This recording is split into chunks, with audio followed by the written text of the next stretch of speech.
had always enjoyed hiking, but most of my hikes had been on well-marked trails close to towns or busy campgrounds.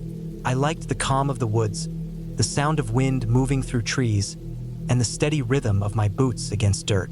It was a way to leave behind noise, traffic, and all the clutter of daily life.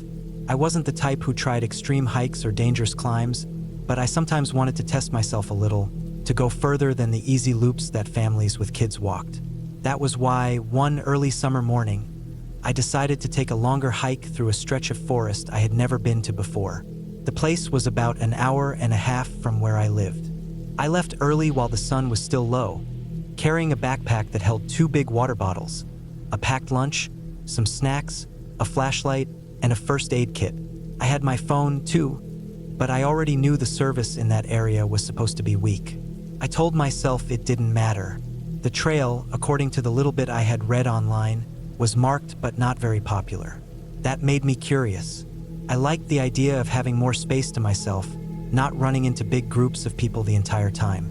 By the time I parked my car at the small dirt lot near the start, it was already warm. The sky was clear, not a cloud anywhere, and the smell of pine was sharp the second I opened the door. The lot wasn't empty, but it wasn't crowded either. A couple of other cars were there, but I didn't see anyone around. I strapped on my backpack, locked the car, and started toward the trailhead. The first part was easy. The trail was wide enough for 2 people to walk side by side, with gravel packed down so it didn't turn muddy. The sound of birds filled the air, and every now and then a squirrel darted across the path in front of me. I felt good, steady, and calm. My steps found a rhythm quickly. I could hear my breathing, not too heavy, not too light. Everything about it felt right.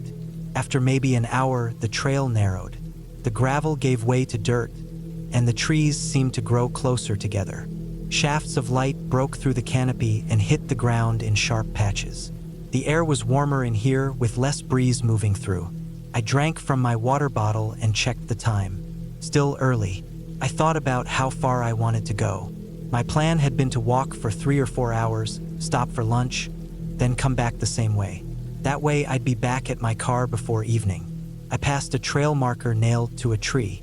It was faded but still readable, with a red arrow pointing forward. That gave me confidence that I was still on the right path. Another half hour went by, and I noticed the ground starting to slope upward. The trail curved and twisted, and I had to lift my legs higher over rocks and roots. My breathing grew heavier, sweat ran down my back, and mosquitoes hovered around me whenever I slowed down. At one point, I thought I heard something in the distance, maybe another hiker, but when I paused and listened, it was quiet again. Only the sound of wind and a few birds far off. I kept moving. By the time I reached a ridge, I felt the burn in my legs. The view from up there was wide. I could see tree-covered hills rolling out in every direction, green stretching as far as my eyes could reach. It gave me both a thrill and a strange sense of how far from home I was. It was beautiful, but it also reminded me of how alone I was out here. I sat on a rock, drank more water, and ate a snack. My shirt clung to me with sweat. I could feel the salt drying on my skin. When I looked at my watch, I realized I'd been walking nearly 2.5 hours. I thought maybe I should turn back soon, but I also felt that push to see just a little more. That's what hikers always say, the next bend, the next rise. Curiosity is what keeps you moving forward, even when logic says you should start heading back. So I kept going.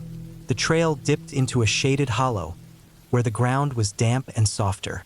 My boots left clear prints in the mud. I noticed how much darker it felt under those trees, almost like early evening even though the sun was still high. I walked carefully, trying not to slip. The smell down there was stronger too, wet leaves. Old wood, something earthy that clung to my nose. That was when I noticed the trail marker missing. I had passed several before, each nailed to trees, sometimes painted rocks, but here there was nothing. I stopped and looked around. The dirt path in front of me was still clear, though it was narrower and rougher than before.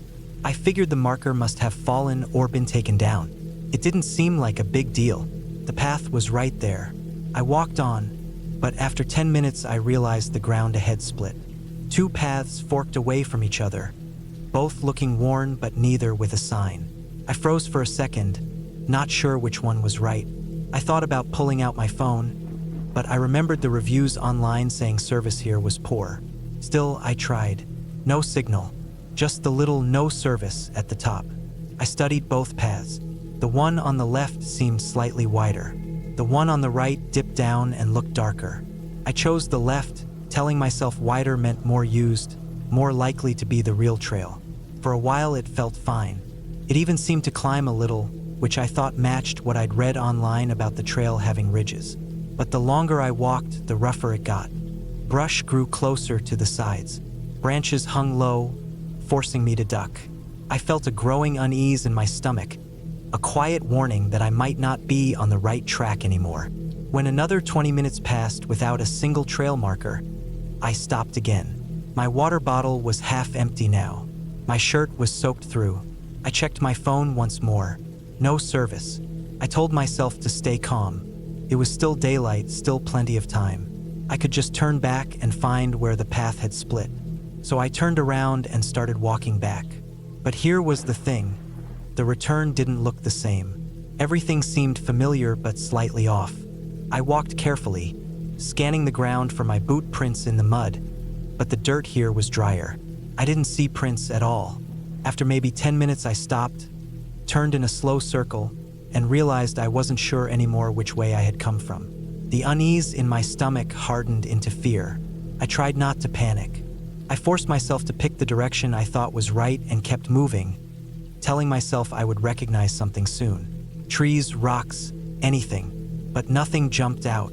The trail itself seemed to fade, turning from a clear path to just a faint line of trampled grass and dirt. When I finally admitted to myself that I might be lost, the air seemed heavier. The woods no longer felt calm. Every sound of a snapping twig made me glance over my shoulder.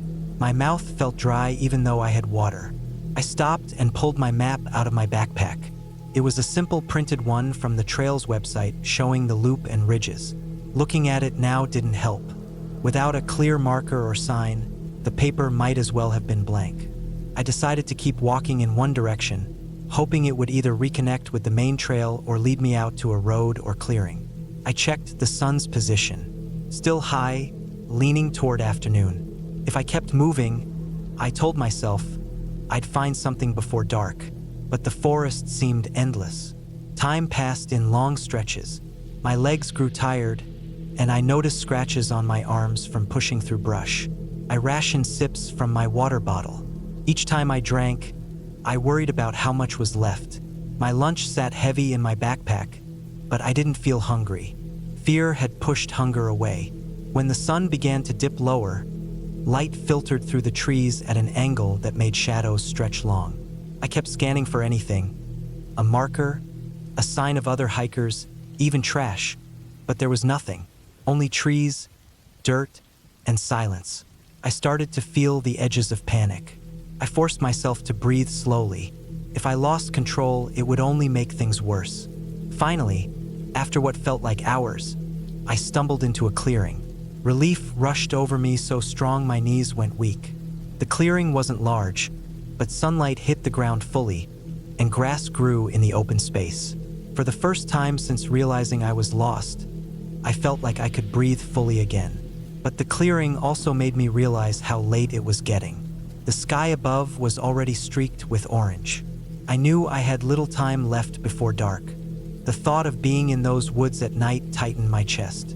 I decided the safest choice was to stay put for the night. Wandering in the dark could lead to injury. I had a flashlight, but it was small and not meant for long use. So I found a spot near the edge of the clearing, cleared some sticks, and sat down. My body ached, my mouth dry. I sipped more water, ate part of my sandwich, and tried to calm myself. As the sun sank, the forest changed. The bird calls grew fewer. The air cooled. Insects buzzed louder. Darkness spread slowly, then all at once. Soon I could barely see beyond a few feet. I clicked on my flashlight and kept it close.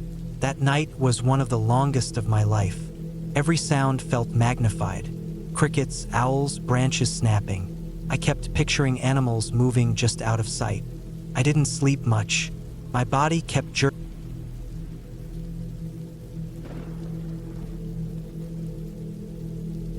I have always liked being outdoors, but I never thought I would end up in a situation that would make me rethink every step I took on a hike. It was supposed to be a normal trip, just me, some gear, and a trail I had read about in a guidebook. It wasn't far from the town where I was staying, and it was described as challenging but rewarding, with views of cliffs, forests, and open valleys. I had done plenty of hikes before, so I didn't think much of it. The day started calm. The morning air was cool, and the sky had that pale blue color that usually means good weather. I parked my car at a small gravel pull-off near the start of the trail. It wasn't a big trailhead. There was no ranger station or maps posted on boards, just a wooden sign with the trail name burned into it. The ground was damp from rain the night before, and the air smelled of wet soil and pine. I packed light but enough for what I thought I needed. A backpack with water bottles, a couple of energy bars, a small first aid kit, a flashlight, a thin rain jacket, and my phone. I also carried a folding knife clipped to my pocket, something I usually brought out of habit. I laced my boots tight, stretched a little, and started walking. The trail began wide and soft, with pine needles covering most of the dirt path. It wound slowly uphill. Sunlight filtered through the trees in patches, and the sound of birds mixed with the occasional rustle of leaves when the wind moved through them. It felt peaceful, almost too peaceful. For the first hour, I enjoyed it. I noticed mushrooms sprouting from fallen logs, the faint prints of deer hooves in the mud, and the steady rhythm of my boots hitting the trail. As I moved further, the trail grew narrower. The trees became denser, their branches leaning over the path like archways. The ground turned rocky and uneven. I had to watch my footing more carefully. That was fine with me. I liked the challenge, and it felt like I was moving deeper into untouched land. After about 2 hours, the trail split. One side looked more used, packed with footprints and bike tracks, while the other looked thinner, grass and weeds growing in the middle. I remembered reading that the less used path was a shortcut that climbed sharply and rejoined the main trail higher up. I decided to take it, thinking it would save me time and make the hike more interesting. The shortcut was rough. Roots stuck out from the dirt like traps waiting to catch my boots. The climb was steep enough that I leaned forward and used my hands at times. The trees grew closer together, blocking out more sunlight. I felt the temperature drop as shade wrapped around me. I checked my phone once but saw there was no service. That didn't surprise me. About halfway up, I stopped to drink water. My shirt clung to my back with sweat, and my legs felt heavy. I rested for a few minutes, leaning against a tree. When I started again, the path became less clear. The grass grew higher, and fallen branches crisscrossed sections of it. I slowed down, trying not to lose the trail. Eventually, I reached what looked like the top of the climb. The ground leveled out, but the trail vanished into brush. I pushed through thorny bushes, thinking it would open up again on the other side. Instead, I stepped into an area of tangled undergrowth with no clear direction. I turned back to see if I had missed a turn, but the way I had come already looked confusing, the plants and trees blending together. I realized I had gone off the path. At first, I didn't panic. I had gotten off trails before and usually found my way back by retracing my steps. I looked around for markers, broken branches, trampled grass, anything that showed where I had walked. I thought I saw the faint press of my boots in the dirt and followed them. But after 10 minutes, I came to more brush and no sign of a trail. The forest seemed quieter here. The birds had stopped, and even the wind felt muffled. The air was still, heavy with the smell of wet leaves. I felt something stir in my stomach, not fear exactly, but a sharp unease. I tried heading in the direction I thought the main trail would be. I moved slowly, marking trees with small cuts from my knife so I wouldn't circle back by mistake. My boots sank into soft earth in places, and I had to climb over fallen trunks. My legs scraped against branches, and my arms stung from scratches. After nearly an hour, I hadn't found anything familiar. The forest looked endless, the same trunks and brush stretching in every direction. I checked my phone again. Still no signal, and the battery had dropped to 70%. I told myself to stay calm, that I had enough daylight left to keep searching. Then I came across something that made my chest tighten. It was a boot print in the mud, fresh enough that the edges hadn't crumbled. It wasn't mine. I compared the tread and saw it was different. First, relief ran through me. Someone else had been here. But as I followed the prints, that relief turned into unease.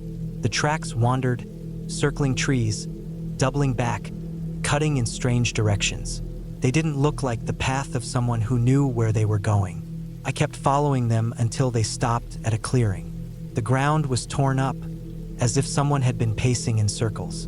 In the middle was a piece of cloth, dirty and torn, snagged on a branch. I picked it up and felt my throat tighten. It looked like it had been part of a shirt. I stood in the clearing for a long time, listening. The silence pressed in on me. My ears strained for anything. Footsteps, breathing, movement. All I heard was my own heartbeat. I left the clearing quickly, moving in the opposite direction of where the tracks had led. My steps grew faster, almost frantic. Every shadow between the trees looked like it was hiding something. My knife felt too small in my hand, but I kept it ready. The forest grew steeper again, the ground slanting downward. I slipped on loose soil, catching myself on roots. My water bottle knocked against my leg with every step. Sweat dripped into my eyes, stinging them. By late afternoon, I finally heard something that gave me hope, the faint trickle of water. I followed the sound until I reached a creek. The water ran clear over smooth stones, shallow but steady. I knelt to drink, cupping it in my hands. It was cold and refreshing, but the relief didn't last long. On the far bank, in the mud, were more footprints. Not one set this time, but several, overlapping and messy. Some looked old, washed partly away by rain. Others looked newer. I stared at them, trying to guess how many people had made them and how recently. I thought about crossing to follow them, but hesitated. Something about them felt wrong. I decided instead to follow the creek downstream, hoping it would lead me closer to a road or the main trail. The light began to fade. Shadows stretched long, and the air grew colder. My legs ached with every step, but I kept moving. I didn't want to be in that forest after dark. When the sun dipped low, I came across something that froze me in place. Near the creek bank was a campsite, or what was left of one. A fire pit made of rocks sat cold and filled with ash. Around it were scraps of trash, torn wrappers, a rusted tin can. Nearby, a collapsed tent lay shredded, the fabric ripped open. I studied it carefully. It didn't look like an animal had done it. The rips were too straight, too deliberate. My stomach twisted again. Whoever had been here hadn't left peacefully. I didn't stay long. I backed away and kept moving along the creek. My throat was dry even though I had just drunk water. My hands shook slightly as I adjusted my pack. Darkness fell fast. I pulled out my flashlight and clicked it on. The beam cut through the trees in a narrow cone, making everything outside it look even darker. The sound of water was the only thing steady, but even that seemed louder now, echoing off the trees. At one point, I thought I heard movement behind me, a faint snap of a branch. I spun around, shining the light into the forest. Nothing moved. I held still, listening, my breath shallow. After a while, I forced myself to keep walking, but I kept checking over my shoulder. The creek eventually led me to a wider opening. My heart leapt when I saw what looked like a dirt road on the other side. I crossed the creek, stumbling on slippery rocks, and climbed up the bank. The ground leveled out, and there it was, a narrow road, rutted with tire tracks. Relief washed over me so hard my knees felt weak. I followed the road, unsure where it led but knowing it had to connect somewhere. The night air was cold now, and every sound seemed sharper. The crunch of my boots on gravel, the whisper of wind through the trees. After what felt like an hour, I saw lights ahead, faint but steady. When I reached them, I found a small cabin near the road. It looked old but cared for, with smoke drifting from the chimney. Parked outside was a pickup truck. I had never been so relieved to see signs of normal life. I didn't stop. I kept walking past, following the road until eventually, after miles, I came back to a paved area where I recognized my car parked in the pull-off. The sight of it nearly broke me with relief. My legs shook as I unlocked it and climbed inside. I sat there in silence for a long time, the weight of what I had just gone through.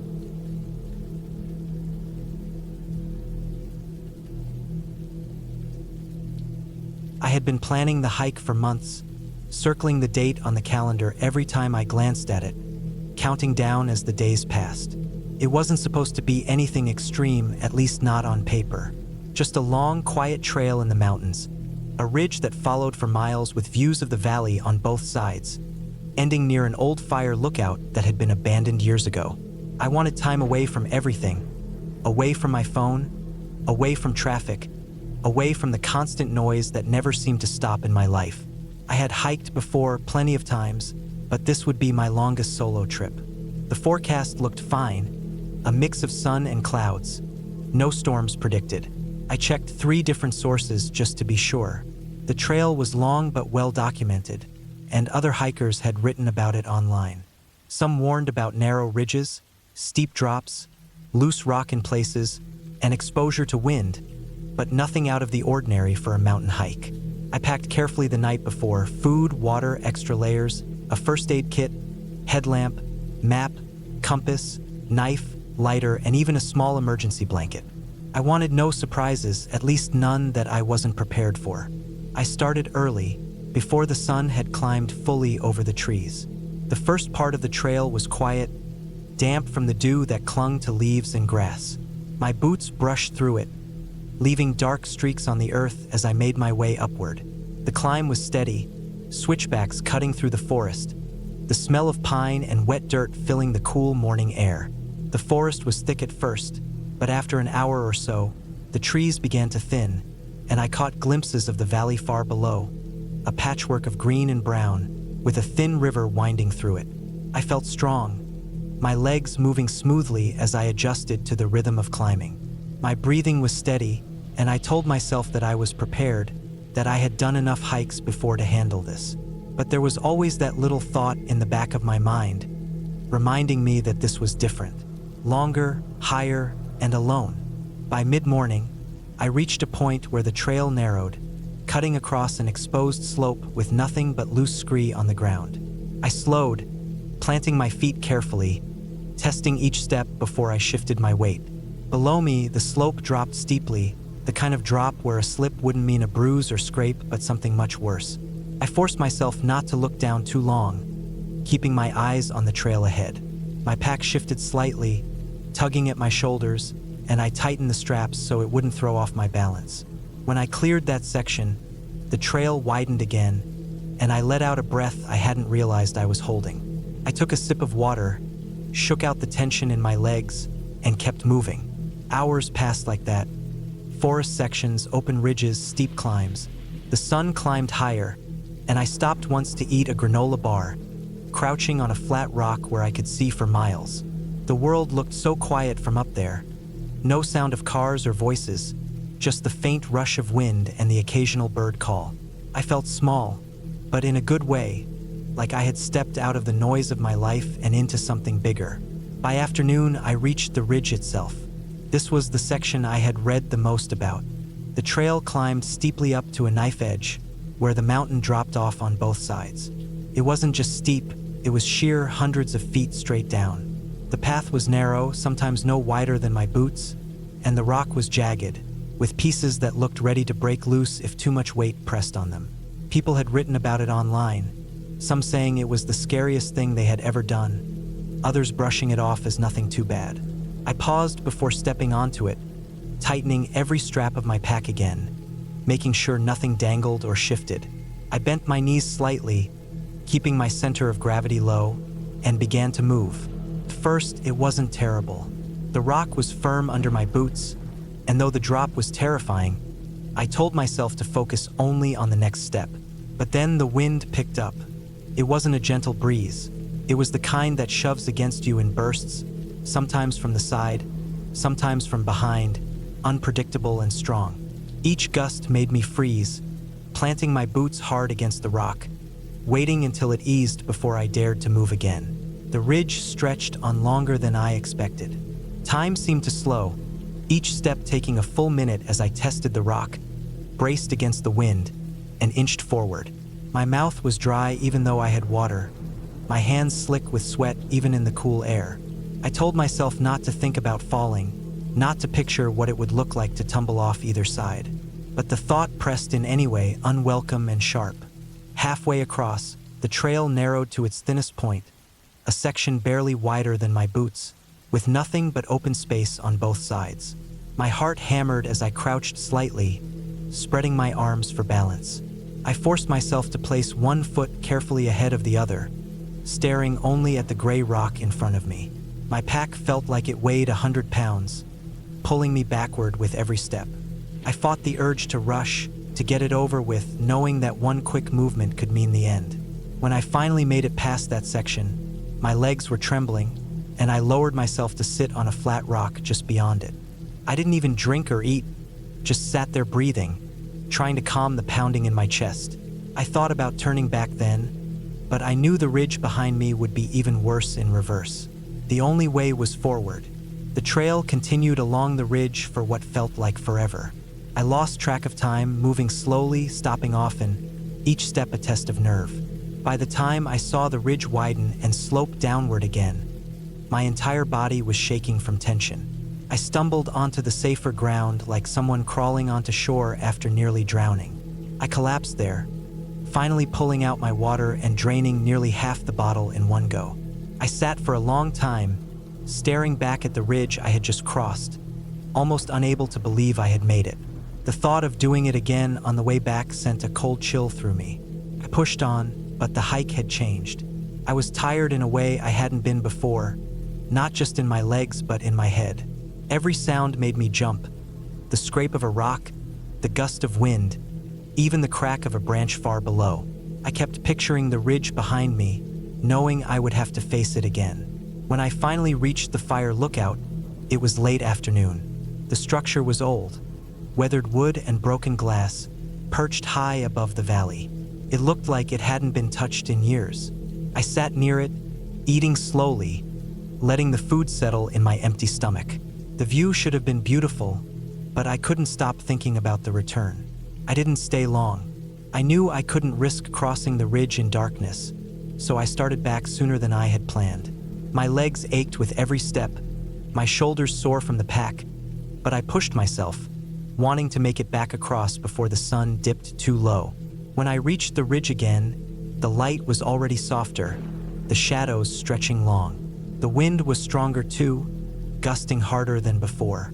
My stomach turned at the thought of crossing it again, but there was no choice. The first steps weren't so bad, but halfway across, the wind hit me harder than before.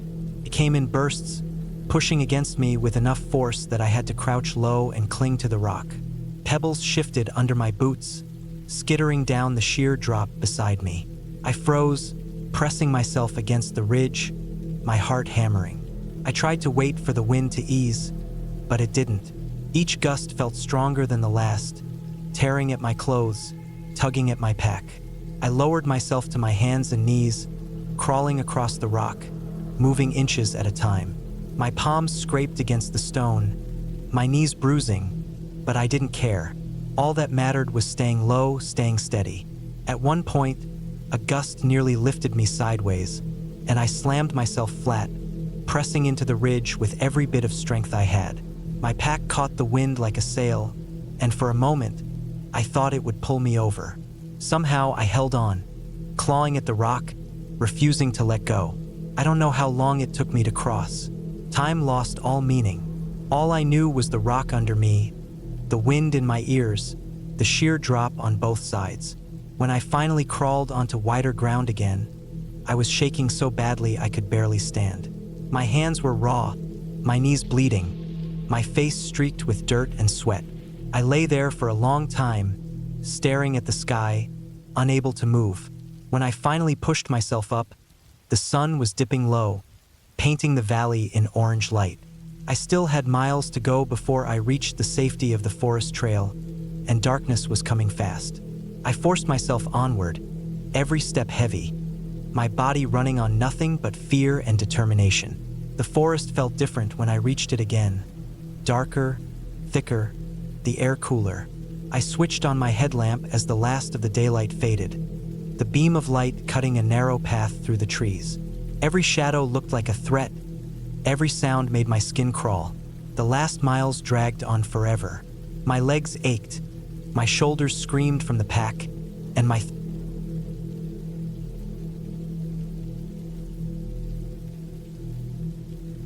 I had been planning that hike for weeks. The urge to get away from noise, traffic, and screens had been building inside me until it felt unbearable. I kept staring at maps, reading about trails, and imagining myself far away from everything. It was late summer, the kind of time when the woods smell rich and full, and the air still holds warmth during the day but turns cool at night. That was the season I liked best for hiking, when the forest felt alive but not suffocating. I picked a trail that was not very popular, tucked into the edge of a state forest that didn't see as much traffic as the main areas. It wasn't completely unknown, but most people stuck to the better-maintained paths. The one I chose branched off from a common route and wandered deeper into the forest, looping around a series of ridges before connecting back. On paper, it looked manageable, around 12 miles with moderate elevation gain. Nothing too extreme, but there was a note in one of the older guidebooks that said sections of it weren't well marked anymore. That part made me both nervous and curious. I started early in the morning, parking in a small gravel pull-off near the entrance. The air was damp with dew, and the forest was quiet except for a few birds. I strapped on my pack, checked that I had water, snacks, a map, a compass, and a small first aid kit. I felt prepared. I wanted the quiet, and I told myself this was exactly the kind of trail where I'd get it. First, the path was wide and clear. The ground was firm, covered in pine needles and packed dirt. Sunlight filtered through tall trees, casting long beams across the forest floor. I felt calm as I walked, my footsteps steady, my breath slow. The trail climbed gently, weaving through ridges and crossing small dry creek beds. It was beautiful in that unremarkable way, where the forest wasn't dramatic but steady and ancient. After about an hour, I reached the point where the trail branched. A wooden sign pointed left toward the popular loop. To the right, half hidden in overgrown brush, was a smaller sign with faded lettering. That was the one I wanted. I stepped over fallen branches and pushed through weeds, feeling a small thrill of going somewhere less traveled. The trail narrowed immediately. It was no longer a smooth path but a faint line through tall grass and leaves. I walked carefully, noting the faint blazes on tree trunks, faded almost to nothing. I felt the woods close in around me as the sound of the main trail faded behind. As I went deeper, the forest grew quieter. The kind of quiet where even the birds seemed far away. My boots pressed into soft earth, sometimes sinking slightly where rain had softened the ground. I passed rotting logs covered in moss, mushrooms sprouting along their sides. The air smelled rich, almost damp, like the inside of the earth itself. The deeper I went, the more I noticed how rarely this path was used. Spider webs stretched across the trail, brushing my arms and face. Fallen branches blocked the way, forcing me to step over or around them. Sometimes the path nearly disappeared, and I had to look hard for the faint blaze on a tree to be sure I was still going the right way. Hours passed. My legs burned from steady climbing, and sweat dampened my shirt. The sun rose higher, and light filtered through the canopy in shifting patterns. I kept drinking water, rationing it carefully, but I noticed I was going through it faster than I had planned. The trail wound higher onto a ridge, and when I reached the top, I paused to catch my breath. From there, I could see rolling forest stretching in every direction, an endless carpet of green broken only by distant hills. There were no signs of roads, no rooftops, no power lines, just trees. For a moment, the sight filled me with awe, but then something else stirred inside me. A faint unease at being so far away from anything familiar. The ridge path narrowed, hugging the edge of a slope that dropped steeply into tangled undergrowth. The ground was uneven, rocks jutting out, and roots twisted across it. I slowed my steps, focusing on each placement of my boots.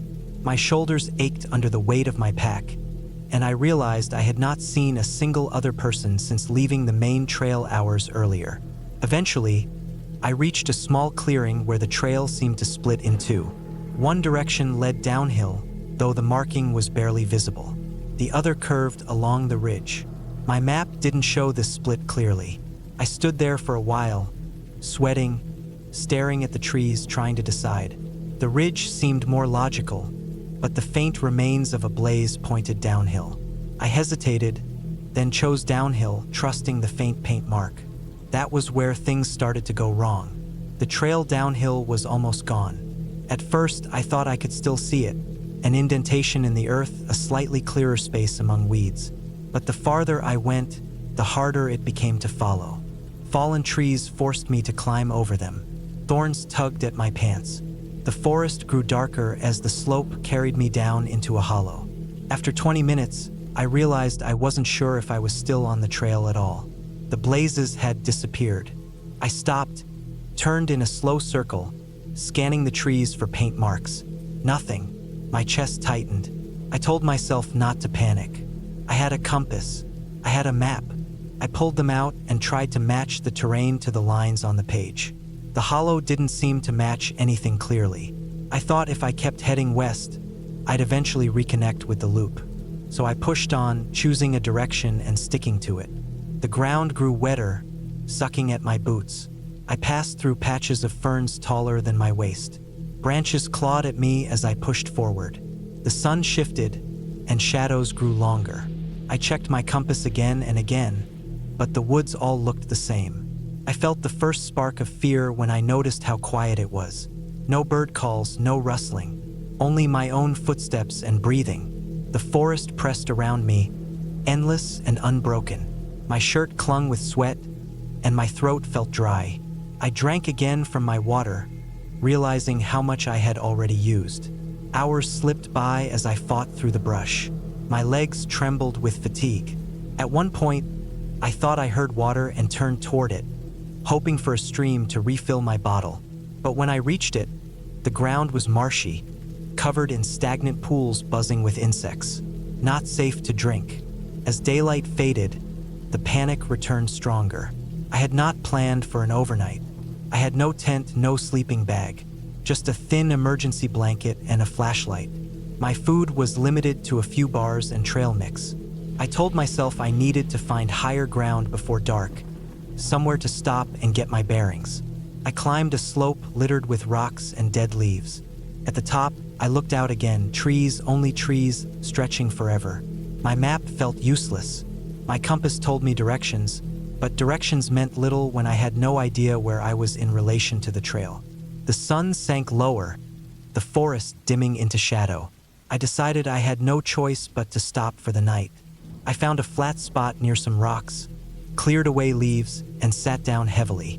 My legs ached, my throat burned, and my stomach growled. I chewed a bar slowly, washing it down with the last of my water, aware of how badly I needed to find more. As darkness spread, the woods changed. The air cooled, heavy with dampness. Crickets began their steady chirp, and unseen creatures rustled in the brush. Every sound felt louder in the dark. I wrapped myself in the emergency blanket, sat against the rocks, and tried to stay calm. Sleep came in broken fragments, always interrupted by the snap of a twig or the howl of a distant coyote. The night dragged on, endless. My body shivered despite the blanket. My throat ached with thirst. I stared into the blackness, feeling small, fragile, exposed.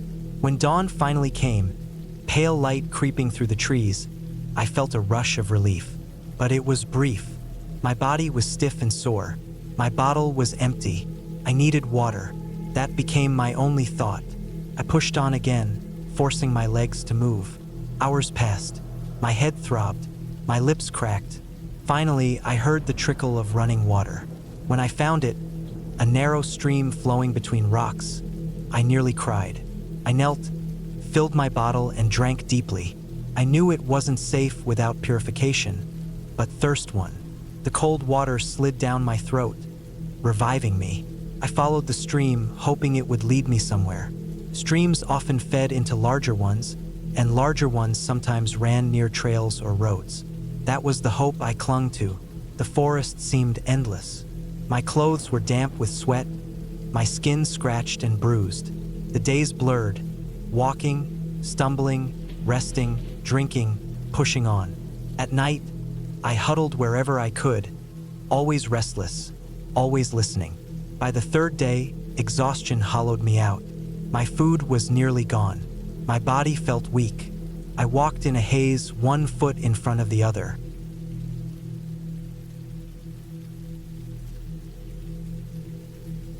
I had been planning the hike for weeks. The idea was simple. One long trail that cut across a mountain ridge, a steady climb to the peak, and then down the other side to a trailhead where I had arranged for a shuttle to pick me up in the evening. It wasn't my first time hiking alone, but this trail had been described as more challenging than most, and that had been the attraction for me. I wanted to push myself, get out of the same easy loops I usually stuck to, and see how I handled something tougher. The morning had started fine. I arrived at the base parking lot just after sunrise. The air was cool and damp, the kind of cold that settles on your clothes before you start moving, but I knew it would warm up once I was moving. I tightened the straps of my backpack and made sure the water bottles were secure. I had packed 2 liters of water, a small first aid kit, some trail mix, jerky, a flashlight, an extra sweater, and a map I had printed out the night before. My phone had the trail marked, but I didn't want to rely only on it since I knew service might cut out higher up. The first part of the trail was straightforward. It wound through dense forest with tall pines that blocked out much of the early light. The ground was soft with pine needles, and my boots made almost no noise as I walked. Every now and then I could hear birds calling in the branches above, and once I startled a deer that bounded off deeper into the trees. My pace was steady and I felt good. The climb wasn't steep yet, just a gentle incline that warmed up my legs and got my heart moving. After an hour or so, the trail began to change. The trees grew thinner, replaced by scrub and rocky ground. The slope steepened, and I had to use my hands in some places to pull myself over larger rocks. The sun was higher now, and the cold of the morning had given way to a damp warmth. I stopped to drink some water and checked my map. According to it, I was making good time. If I kept up the pace, I would reach the ridge by early afternoon. But as I climbed higher, the path became less clear. There were markings painted on rocks and trees, small blazes of faded color, but some looked old and weathered. At one point, I came to a fork where one path curved sharply upward and the other continued more gently along the side of the slope. The map didn't show a split like that, but I chose the steeper one, figuring it was the main climb to the ridge. My legs burned with the effort, and sweat ran down my back, soaking into my shirt. After another half hour, I began to wonder if I had made the right choice. The trail was narrow, edged by loose stones, and in several spots it seemed more like a deer path than a marked trail.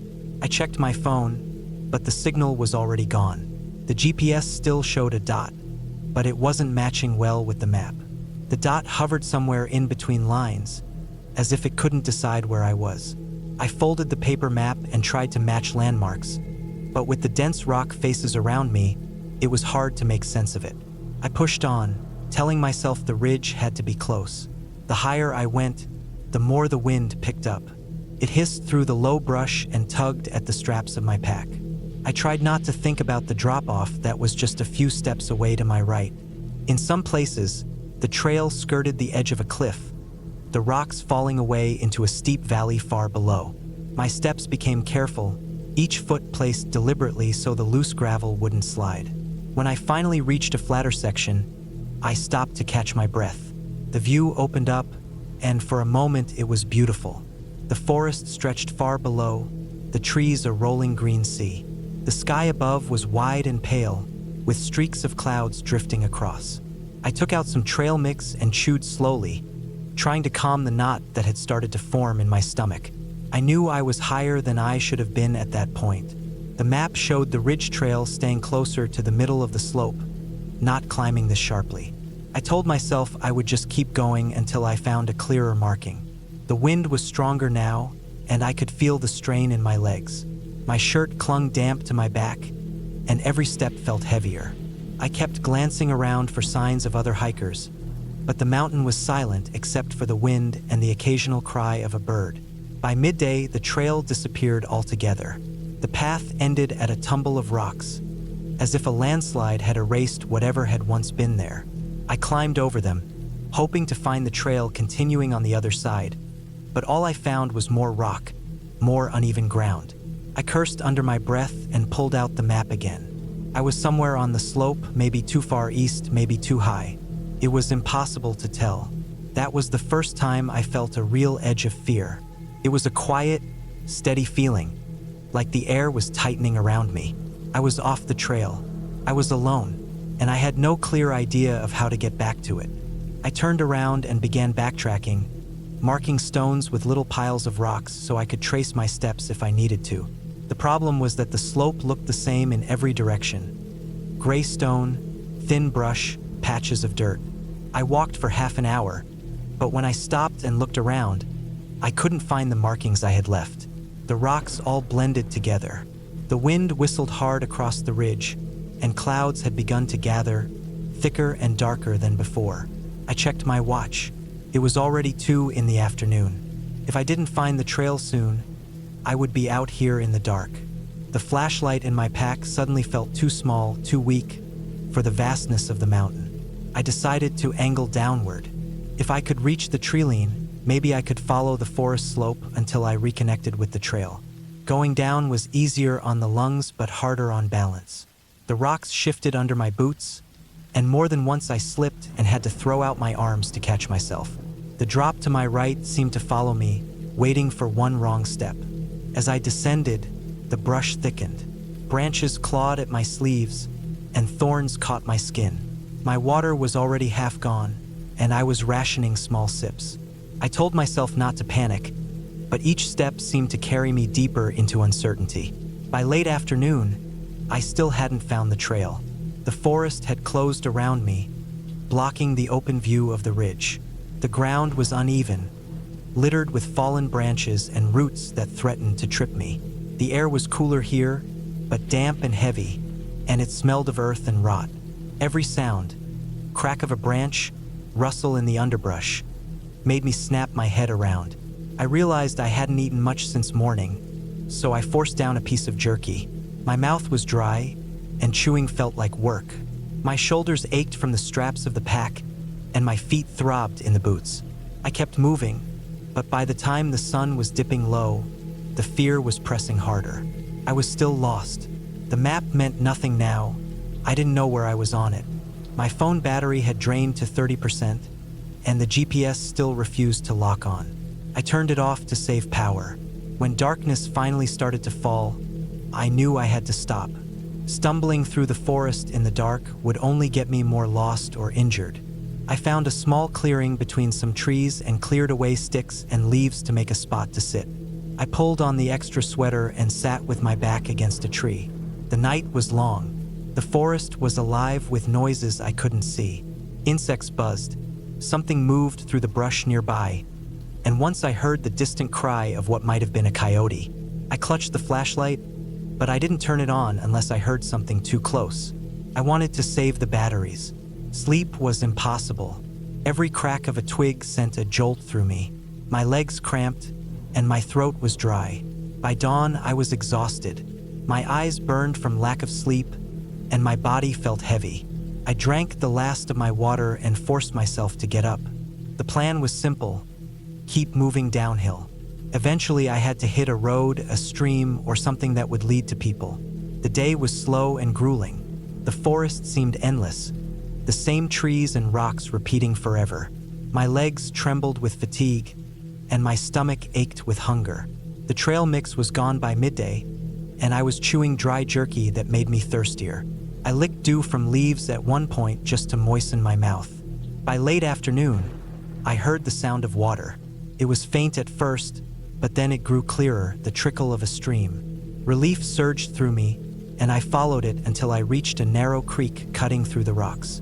I dropped to my knees and drank, ignoring how cold and metallic it tasted. I filled my empty bottle and sat there for a long time, just listening to the sound of it. Streams often lead to larger bodies of water, and larger bodies of water sometimes led to people. That thought pushed me forward. I followed the creek for hours, stumbling, slipping, but refusing to stop. By evening, the forest thinned, and I saw a break in the trees ahead. I pushed through and almost cried when I saw it. A dirt road, wide enough for a truck, running across the slope. It wasn't marked on my map, but it didn't matter. It meant people. I staggered onto the road and followed it until the sky turned fully dark. My flashlight beam bobbed across the dirt. My legs felt like they were going to give out, but finally, around a bend, I saw the glow of lights ahead.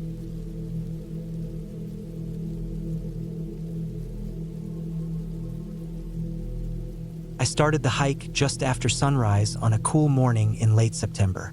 The sky was clear, and the air had a sharp edge to it that made me feel more awake than usual.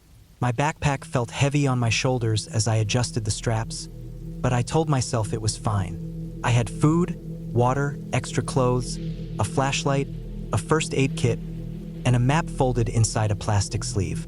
The plan was to hike a long trail that ran through a thick forest and curved around a mountain before dropping down into a valley where I would camp for the night.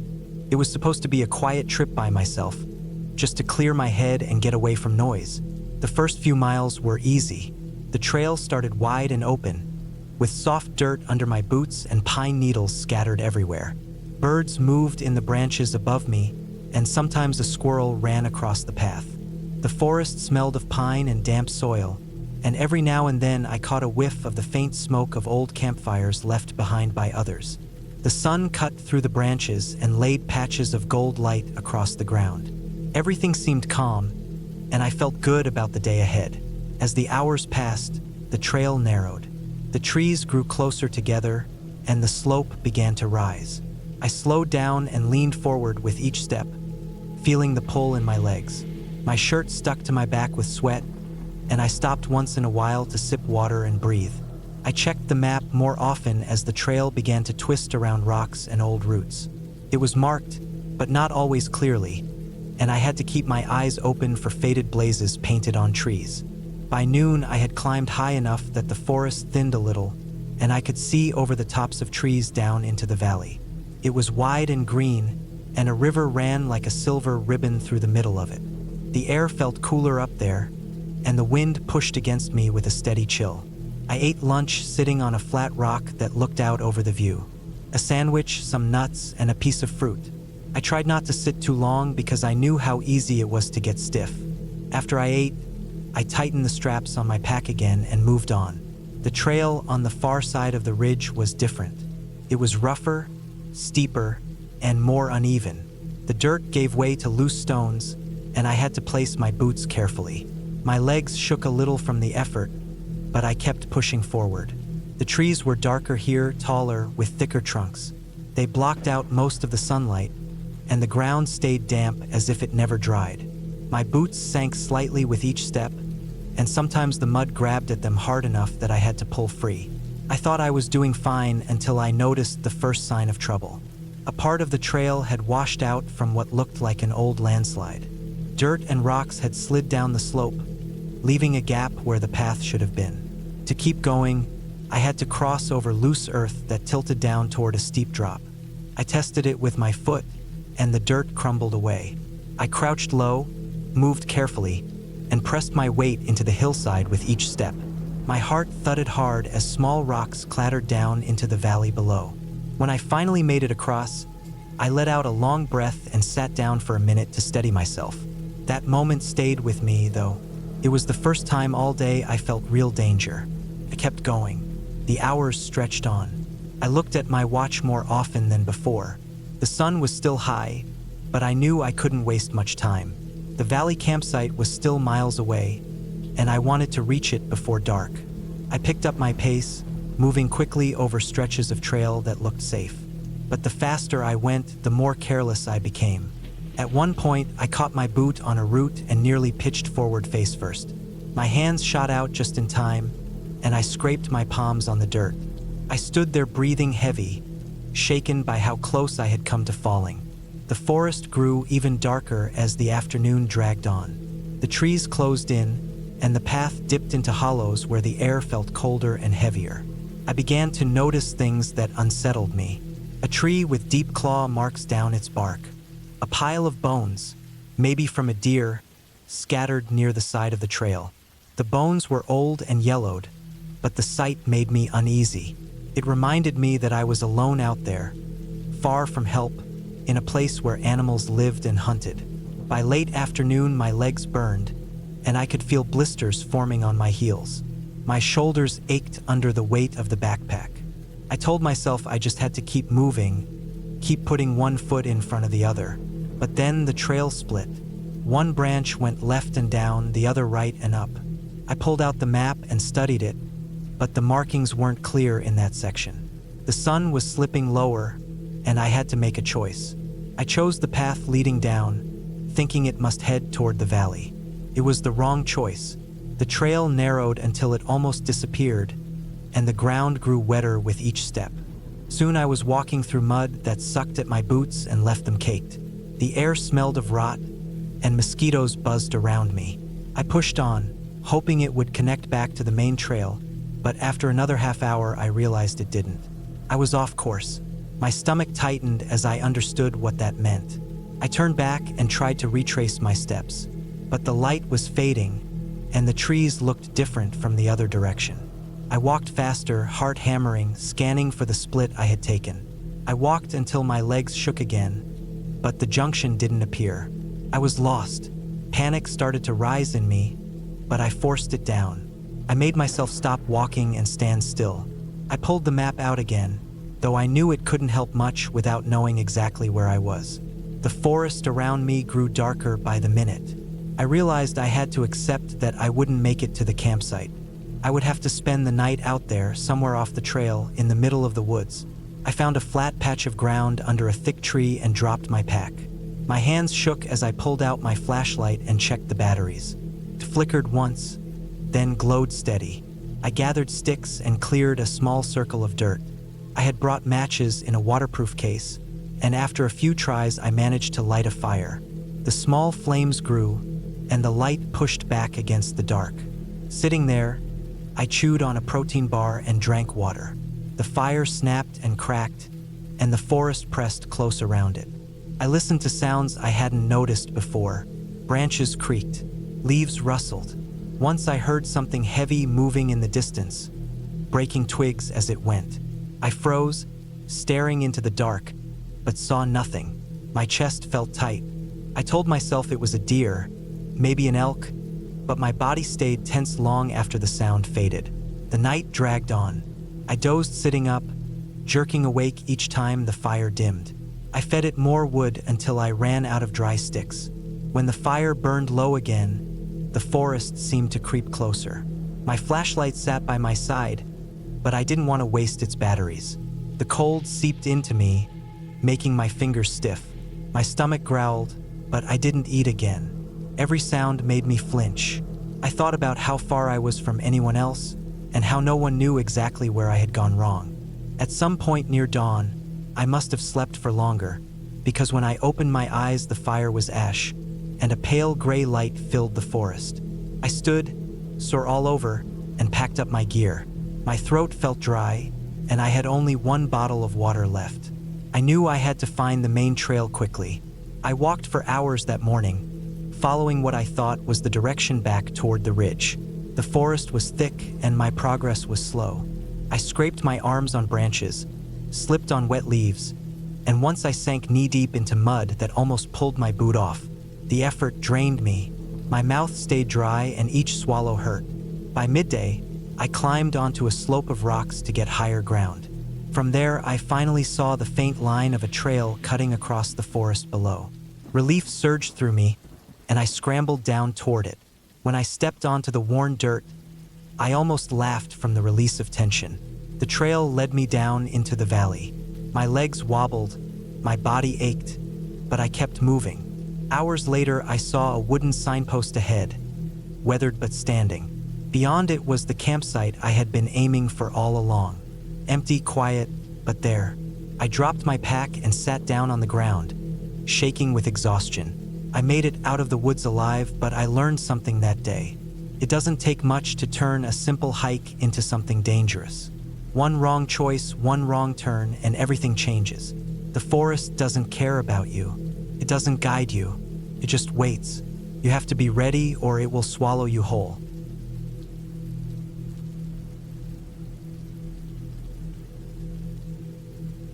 had been planning the hike for weeks. The idea was simple. Go out for 2 nights, hike a long loop trail through the backcountry, camp at 2 separate sites, and then return on the 3rd day. I had been hiking for years, but most of my trips were shorter ones or day hikes. This time, I wanted to push myself further. I had my backpack, food, water filter, tent, sleeping bag, first aid kit, map, compass, and everything I thought I might need. The morning I left, the air was cool. The sun had just come up, and the trailhead parking lot was almost empty. I shouldered my pack, tightened the straps, and started walking. The first few miles were easy.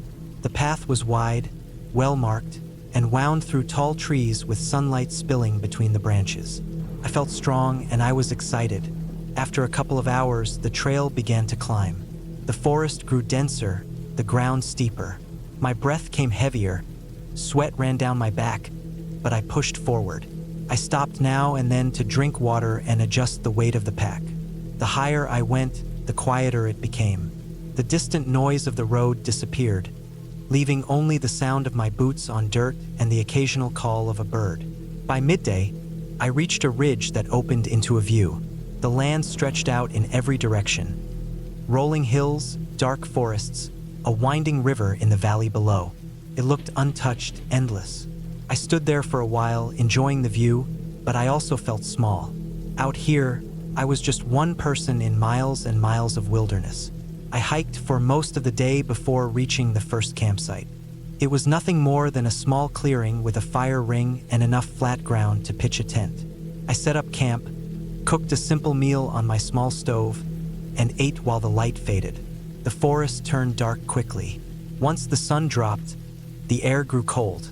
I crawled into my sleeping bag, listened to the distant rustle of leaves, and drifted off. That first night was quiet. I woke up a few times to adjust or roll over, but nothing seemed out of place.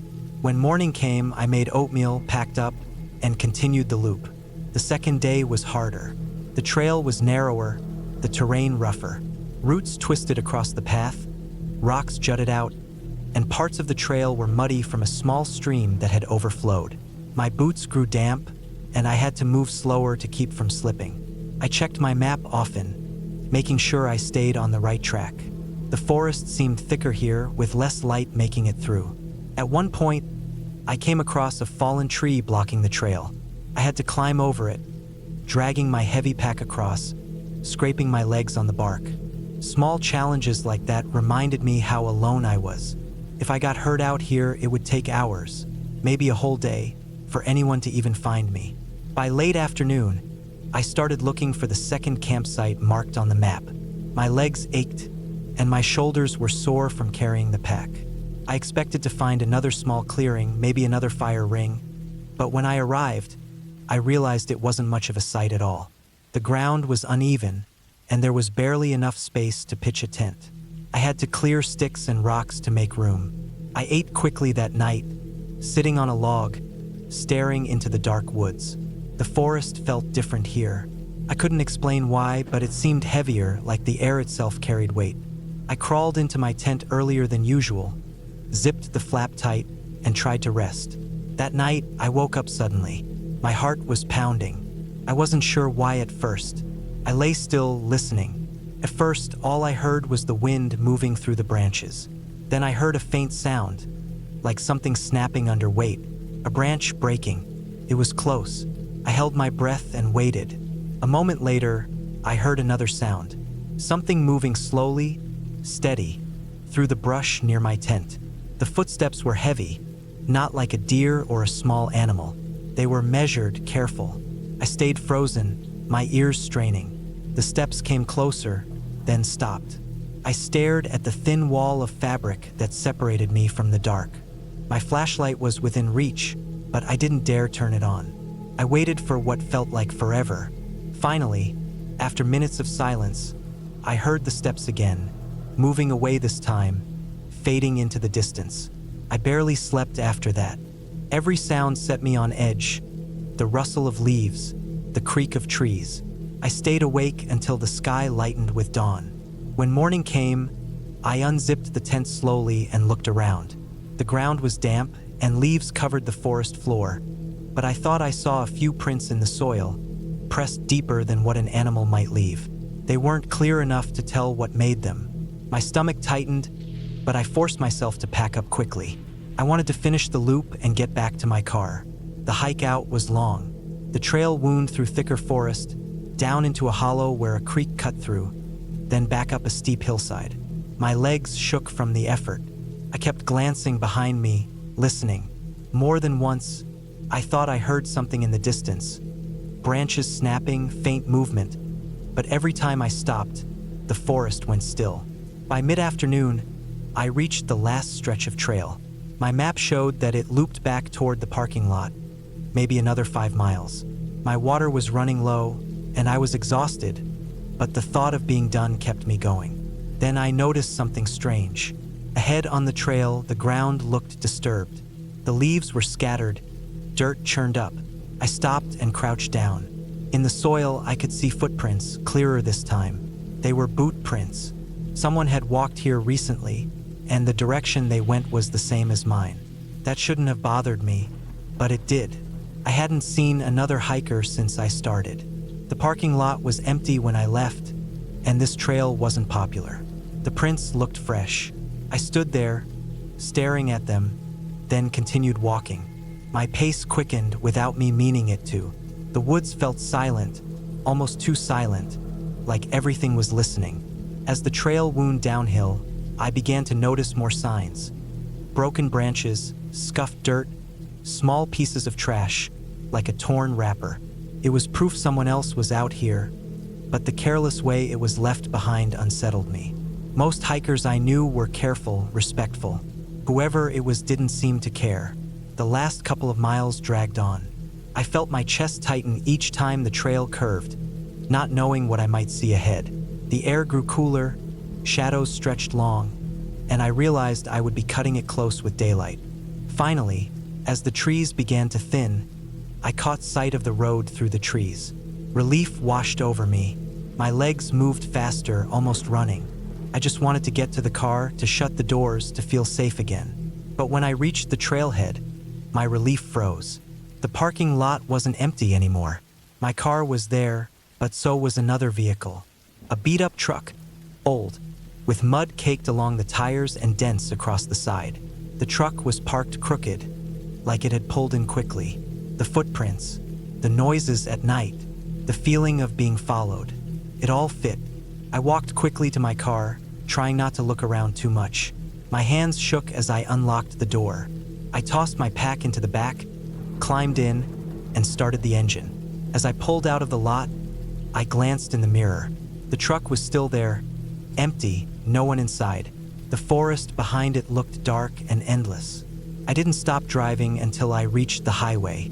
That night, safe in my own bed, I kept thinking about the sound of those footsteps outside my tent, the prints in the soil, the truck at the trailhead.